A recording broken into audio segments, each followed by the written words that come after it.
Bienvenue dans cette nouvelle vidéo. Aujourd'hui, nous allons voir le processus d'apprentissage avec la taxonomie de Bloom, qui est un modèle présenté sous forme donc de pyramide, qui a été réalisé en 1956 avec une deuxième version réactualisée en 2001. Et c'est sur celle-ci que nous allons porter notre attention.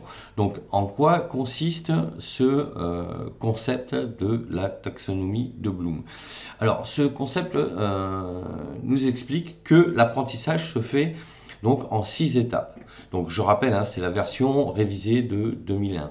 Donc ça veut dire que dans un premier temps, l'élève, l'apprenant, doit se rappeler les connaissances que le formateur lui transmet. Donc ça, c'est la première étape du processus d'apprentissage. Ensuite, il doit pouvoir comprendre le sujet, puisqu'il ne suffit pas d'emmagasiner des connaissances, après il faut les comprendre et savoir les relier les unes entre les autres. Ensuite, il faut être en capacité de pouvoir appliquer, utiliser ces connaissances, donc appliquer dans le sens pouvoir les utiliser. Et enfin, il va falloir ensuite être en capacité de pouvoir analyser une étude de cas ou une situation en fonction de ses connaissances. Puis, il va falloir être en capacité de pouvoir évaluer éventuellement le contenu de ces connaissances. Et enfin, il va falloir que l'apprenant soit en capacité de reproduire un document, un sujet, en utilisant ses connaissances.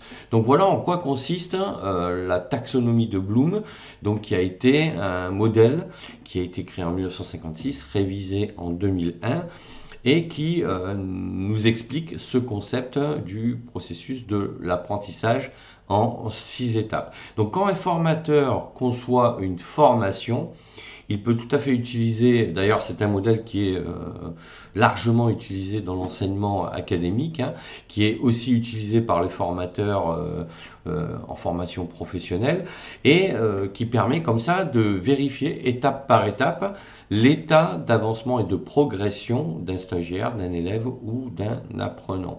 Donc voilà en quoi consiste la taxonomie de Bloom. Donc voilà, si vous avez eu un peu plus d'éclairage sur ce concept-là, n'hésitez pas à me le dire en commentaire, à me laisser un pouce bleu vers le haut bien évidemment, et sachez que vous pouvez télécharger gratuitement mon guide Devenir formateur en ligne sur mon blog Cap sur vous, dont je vous mets les liens dans la description de la vidéo. Je vous dis à bientôt pour d'autres sujets et d'ici là, portez-vous bien. Ciao, ciao.